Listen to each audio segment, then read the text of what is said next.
볼게요. 고전 3문 두 번째 제목을 보면 용소와 며느리 바위인데 이 소자가 저기 연못 소자예요. 그 옆에 며느리 바위 같이 생긴 게 있나 봐요. 어머 김용규 구술이라고 해놓은 거 보니까 뭐예요? 누군가가 하는 이야기를 이렇게 받아서 적어 놓은 것 같아요.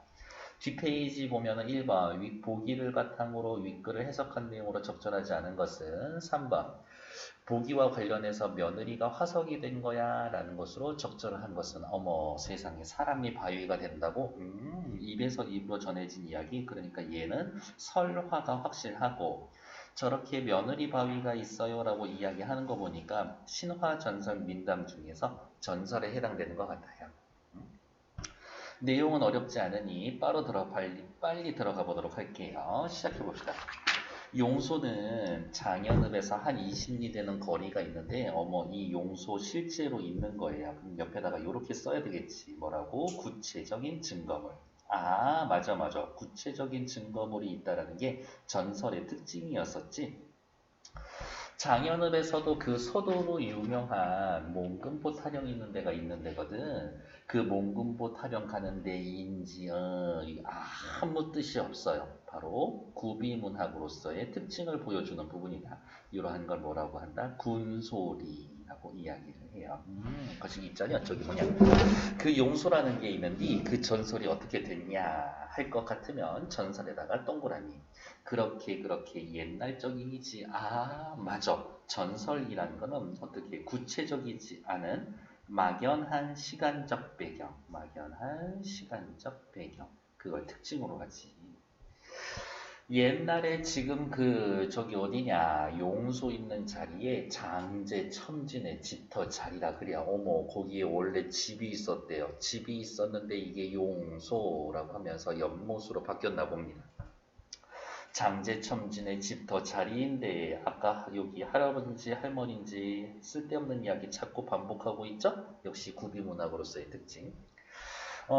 그 영감이 수천석 하는 부자로 아주 잘 살고 거기에다 좋은 집 짓고서 있었는데 아주 깍쟁이가 돼가지고 그냥 다른 사람 도무지 도와주지도 않고 깍쟁이가 되었어요. 이게 아니라 굉장히 인색하다는 이야기인 것 같아요. 인색하다. 그래서 바로 어떻게 재앙을 받게 되는 원인이 될 거다. 다른 사람 도무지 뭐 도와주지도 않고 돈만 모으던 그런 유명한 영감이라서 사람들이 해가지고 어머 돼지돼지 하는 그런 영감이냐 어때 남 도와주지 않고 탐욕적인 성격 이기적인 성격을 가지고 있구나 라고 하면서 여기까지는 인물을 소개해주고 있네요. 그래서 구걸하는 사람이 와도 당치 주지를 않고 또 대개 중들이인지 그 시지를 하러 와도 도무지 주지를 않고 그렇게 아주 소문이 나쁘게 나 있는 영감인데 사투리 쓰시고 계시죠? 어느 여름철인지 저기 용소 있는 한 거기에서 어디가 있어? 한 20리 가면 불타산이라는 산이 있는데 그 불타산은 절이 많기 때문에 불타산이라는 그런 절이 있는데 이거 니은 문장 좀 이상하지 않아요?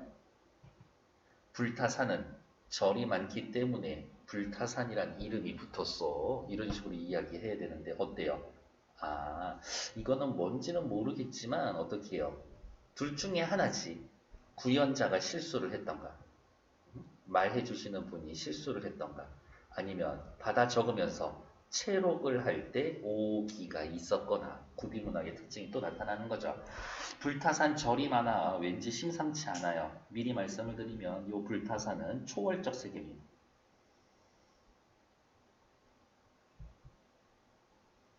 어떻게 보면 뭐 이상향이라고 보는데 이상향이라고 쓰여져 있기는 한데 저기 수능 저기 뭐냐 근데 딱 이상향까지는 아닌 것 같아. 거기에 가서 살고 막 그럴 것 아니니까. 그래서 거기에 도승이 그 영감이 아주 나쁘다라는 소리를 듣고 우정 일부러 인지 구비문학의 군소리 그 집을 찾아가서 목탁을 치면서 시주를 해달라고. 근데 굉장히 신중한 스님이었었던 것 같아. 소문만 듣는 게 아니라 자신의 눈으로 직접 시험해 보고 싶어 하셨던 것 같아요. 그러니까 이 영감이 뛰어나가면서 너희 중놈들이라는 게 불농불사 농사도 안 짓고 아무 일도 안 하면서 댕겨서 얻어먹기만 되니고 그러는데 우리 집에선 절대로 이제 쌀 한 탕이라도 줄 새가 없으니까 가라고 불론불사. 다른 말로 뭐예요? 아무 일 하지 않고 뛰어다닙니다. 무위도식. 소리를 질러도 이 중에 가지를 하지 않고 독경을 하고 있으니까 어머 어쩜 이렇게 태어날 수가 있을까? 왜? 이미 이거 이럴 놈이었겠구나 예상은 하고 가셨겠지 요스님이. 이 영감이 승이 나가지고 근데 지금은 되게 그 삽이라는 게 있는데 옛날에는 그 저기 뭐라고 이제 그 저기 부삽이라고 하나? 어머 그게 있는데 바로 요거는 뭐예요? 요거 이야기해 주시는 할머니가 앞에 앉아 있는 젊은이가 이거 부삽, 삽 이런 걸 이해를 못할 것 같아. 그래서 추가로 설명을 해 주는 거죠. 그래서 디귿 요 부분은 누구예요? 청자의 이해를 돕기 위해서 청자의 이해를 돕기 위한 부연설명입니다. 앞에 앉아있는 애가 요 얘기 못 알아들을 것 같아. 아, 청자가 구연자 앞에 있구나. 청자가 구연자 앞에 있구나. 요거를 짐작할 수가 있는 거겠죠. 그래가지고 두엄더미에서 쇠똥을 퍼가지고 아 이거는 선 넘은 것 같은데 쌀 안 줘도 되는데 이 똥 주면 이게 문제가 생길 것 같은데 우리 집은 쌀 줄 거 없으니까 이거나 가져가라 하면서 바닥에다가 쇠똥을 였단 말이야. 스님한테 바랑에 쇠똥을 넣어줬다? 바로 이러한 것들을 악행 모티프라고 이야기를 하죠. 악행 모티프. 그랬는데 그 중이 조금도 낯색이 변하지 않고 거기에다 나무아미타불만 걸치다가 쇠똥을 걸머진 채 바깥으로 나오는데 그 마당 옆에 우물이 있어. 우물가에서 그 장제첨지의 며느리가 이제 쌀을 씻고 있다가 며느리는 착해요. 선인. 그 광경을 보고서 이렇게 하는 말이 아유 우리 아버지 고천생이 고약해서 그런 일이니까 조금 더 나쁘게 생각하지 말라고 하면서 저기 뭐냐 쌀 씻던 쌀을 한 바가지 퍼가지고 그 바랑에다 여줬단 말이야. 바로 요것 때문에 뒤에 얘는 죽지 않고 살 수는 사실은 있었거든요. 보상을 받게 되는 계기가 된다. 그러니까 그 중이 연인에게 하는 말, 며느리에게 하는 말이 당신 집에 이제 조금 있다가 큰 재앙이 내릴 테니까 빨리 집으로 돌아가서 평소에 제일 귀중하게 생각하는 게 뭔지 가지고 나와 불타산을 향해 빨리 도망가라고 방금 요렇게 이야기해 놓은 요 대사가 어떻게 해요? 보상이지. 죽지 않게 살게 해주니까. 그랬단 말이야. 그래서 두세 가지 중요한 거 챙겨 나와 라고 했더니 방 안에 자기 아들을 뉘어서 재우던 아이를 들쳐오고 그 여자 명지를 짜던 명지 도토마리를 끊어서 이고 나오다가 자기 집 개를 아유 귀엽게 부르던 개를 가지고 그 불타산을 향해서 다름질을 하는데 어린애 없고 명지 도토마리 이고 개를 불러가지고 불타산 향해서 얼마쯤 가는데 아주 명랑하던 하늘이 흐리면서 뇌성병력을 하던 말이 아빠지 그러면서 번개가 치고 있는 거지. 장제첨지에 집에 번개가 치고 있는 거겠지. 근데 이 말 되게 재밌게 하시는 분인 것 같아. 그 중이 먼저 무슨 주의를 시켰냐면 하지 말라고 이야기하는 거예요. 일단 금기 모티프가 들어가 있고 어머 역순행적 구성이지 따지면 역순행적 구성. 구연자의 아마 기억에 의존하기 때문에 아마 아까 해줬어야 될 이야기를 깜빡하셨나 보지. 당신 가다가 아무런 소리가 나도 절대 뒤를 돌아보면 안 된다. 라고.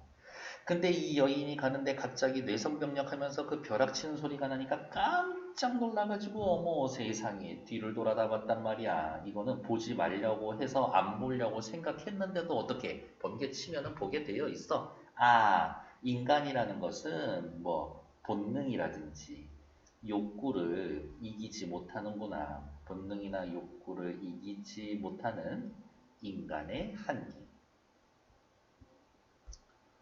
배고픈 건 참아도 궁금한 건 못 참잖아요. 그리고 이러한 것들을 통해서 극적 긴장감을 유발할 수가 있지. 극적 긴장감을 유발하고 아 착한 여자도 결국에는 뒤에 바위가 될 거거든요. 비극성을 드러내줍니다. 그러니까 그 자리에서 그만 화석이 됐어. 아 안타깝다. 그 사람이 그만 화석이 되고 말았다가는 거야. 걔도 그렇게 화석이 돼서 어머 지금도 그 자리에 서 있다고 하는데 바로 전설의 특징인 구체적 증거물. 지금도 그 불타산 아래에서 얼마 내려오다가니 그 비슷하게 거기 사람들이 여기에 며느리가 화석이 된 게라고 하는 바위가 있는데 어머 근데 사람 머리하고 모양하고 머리에 인거하고 그 아래에 개 같은 그런 화석이 아직도 있단 말이야. 헌데 그 벼락이 치면서 장제첨진의 집이 전부 없어지며 몇 길도 모르는 큰 소가 됐단 말이야. 뭐가? 장제첨진의 집이 큰 소로 변해버렸죠. 이게 재앙의 결과지 따지면. 헌데 그 소가 얼마만치나 깊으냐 하면 어머 여기 어린이 놀이터보단 더 넓은데 아 이거 할아버지 할머니 얘기해 주실 때 어떻게 여기 놀이터 벤치 같은 데서 얘기했었나 봐요. 여기보다 넓은데 여기 한 2배쯤 되는데 그 소에서 물이 얼마나 많이 나오는지 물소리가 쿵쿵쿵쿵쿵쿵 하면서 그 곁에서 집안이 울린단 말이야. 물이 너무 많이 나와서 그 물을 가지고 몇만 석이나 되는 이제 말할 것 같으면 수천 정도의 그 평야에 논의 물을 소에서 나오는 물을 가지고 되는데 비가 아무리 와도 느는 법이 없고 아무리 가물어도 주는 법이 없어. 오 신비로운데? 사람들이 그게 얼마나 깊은지 명지실을 갖다가 돌을 넣어서 재니까 명지실을 넣어도 도무지 끝이 모른다라는 그만치 깊은 소가 됐더란 말이야. 됐을까요? 네. 2분 드릴게요. 자, 1번 기억 볼게요. 1의 1번 구현하는 내용이 어떤 설화의 유형인지 구현자의 판단이 기억과 같이 생각합니다. 이 이야기 해주시는 분은 전설이라고 생각했나 보지. 그러니까 1번 괜찮아. 다음 니은 불타사는 절이 많기 때문에 그런 절이 있는데 이게 앞뒤가 많이 문장이 안 맞아. 구현한 내용을 받아 적는 과정에서 어법에서 어긋난 부분이 그대로 기록되기도 합니다. 구현자의 실수. 다음 디귿. 근데 저기 뭐냐 그 부삽이라고 해야 되나 그런 거 알지? 야 너 삽은 몰라도 부삽은 알지 않냐? 3번 청자의 이해를 돕기 위해서 오케이 디귿과 같이 청자에게 더 익숙할 거라고 판단하는 용어를 생각합니다. 나쁘지 않죠? 다음에 리을 오케이 밑에 근데 그 중이 먼저 주의를 시켰냐면 청자도 알 것이라고 예상하는 거 아니야. 야 당연히 이렇게 도망가라 그러면 주의하지 않냐? 라고 생각하시진 않았던 것 같아요. 그래서 틀린 건 4번. 게다가 전체를 요약하는 내용도 아니죠. 다음 5번 미음. 어디냐면 여기 놀이터보다 한 2배는 넓은데 미음과 같이 청자와 공유하고 있는 상황이나 정보를 활용하기도 합니다. 나쁘지 않죠? 그래서 1번의 답은 4번. 어떻게 고쳐놓으면 되냐라고 체크 이렇게 해놓고 일단 전체 요약도 아니고 알고 있을 거라고 예상하는 것도 아니고 온통 틀린 얘기. 다음 2번 보러 갈게요. 윗글의 내용을 바탕으로 해석한 것으로 적절하지 않은 것은 전설의 담화 구조를 해석할 땐 담화의 목적 기준 따위가 될 수 있는 표지를 지표성이라고 합니다. 그러한 지표성에는 이렇게 5가지가 있는데 네, 한번 살펴보도록 할게요. 1번 증명성. 증명성은 뭐예요? 이전에 존재하지 않았던 증거물이 생겨난 이유, 이전엔 없었던 연못이 생겼고 이전엔 없었던 바위가 생겼지. 1번 이 전설의 담화 구조가 예전에 존재하지 않았던 용소의 생성 과정을 보여줍니다. 잘했어. 1번 패스. 2번 인과성. 인과성은 뭐예요? 담화 구조가 증거물이 사라지게 된 원인이나 증거물의 소멸 과정, 없어진 거는 집터죠.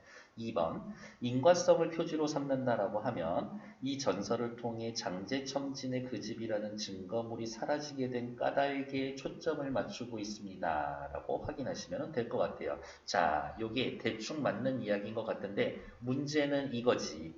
장제첨진의 그 집이라는 증거물이 사라지게 된 까닭, 장제첨진의 그 집이 사라진 거는 맞지. 근데 진짜 장제첨지가 거기에서 살고 그 집이 있었을까? 그렇지는 않을 거거든요. 이 집 자체가 어떻게 해요? 허구적 공간이에요. 허구적 공간이 없어. 어떻게? 있지도 않은 게 사라졌습니다. 라고 이야기했기 때문에 2번. 그래서 틀리다고 해야 돼요. 3번. 유일성은 뭐냐? 전설의 담화 구조가 특정 증거물에 새로운 이름이 붙은 이유를 설명하거나 다른 것들과 구별되는 독특한 성격을 가지고 있습니다를 활용하고 있어요. 유일성을 표주로 삼는다면 용소, 유일의 다른 연못과 구별될 수 있는 독특한 성격이 있어줘야 되겠지. 뭐 있었어요? 깊이가 끝이 없어. 유일한 연못이야. 괜찮죠? 4번 리을의 환기성. 전설의 담화 구조가 증거물 자체나 증거물의 성격을 활용해서 특정한 교훈이나 가치관을 불러일으킵니다. 환기성을 표지로 삼는다면 탐욕스러운 장제첨지가 벌받았어? 그 집이 용서가 됐지? 교훈이 무엇인가? 너무 인색하게 못되게 살지 말아요. 괜찮죠? 다음 강조성. 전설의 담화 구조가 신이하거나 영험한 사건, 비극성이나 희극성과 같은 특이한 이야기. 여기에서는 희극성은 딱히 없는 것 같아. 신이하거나 비극적인 사건은 또 있죠? 용소가 도무지 끝도 모르고 아무리 가물어도 주는 법이 없어. 용소라는 곳 자체가 신이함이나 영험함을 지닌 곳이야. 나쁘지 않죠? 그래서 틀린 건 2번. 다음 페이지 3번 확인할게요. 장자못 설화에서 장자 도승 며느리는 서사구조의 중심을 이룹니다. 장자는 개인적 탐욕을 중시하는 부정적인 인물, 며느리는 탐욕을 경계하며 도덕적 가치를 추구합니다. 도승은 장자를 징치, 처벌하는 초월적 인물이며 며느리에게 재앙을 피하는 방법을 알려줍니다. 그런데 며느리는 안타깝다. 금기를 지키지 못해서 바위로 변하고 아무 죄 짓지 않은 인물이 호기심이나 놀람 때문에 바위가 되는 금기는 이상적 세계에 쉽게 도달할 수 없는 인간의 본질적 한계를 드러내줍니다. 인물의 형상을 한 바위나 전설은 절개 굳은 아내가 남편을 기다리며 죽어서 돌이 되었다라는 망부석 설화. 혹시 망부석 설화가 들어가 있는 작품 뭐 아는 거 있어요? 달아 높이 곰떠다샤 허기야 머리고 비추시라. 정읍사이죠. 네. 그러면은 생각나면은 정읍사 하나 써놓으면 되지. 그렇게 떠오르면 되는 겁니다. 망부석은 누군가를 기다리는 간절한 마음을 영구성을 지닌 돌에 투영한 것으로 당시 윤리적 기준에서 가치 있는 삶을 구현한 상징물이라는 점에서 예찬의 대상이 되기도 했습니다. 얼마나 저렇게 지조절개를 지키며 윤리를 잘 지켰으면 그걸 영원히 우리에게 안내해 주겠다고 돌이 되었을까? 이야기입니다. 정답은 몇 번 하실 거예요? 2번. 금기를 지키지 못해 이상적 세계에 이르지 못한 한계를 드러낸다는 점에서 그래, 인간이란 뭘까? 인간의 존재란 뭘까? 생각해보는 계기가 되었어. 나쁘지 않죠? 잠시만요.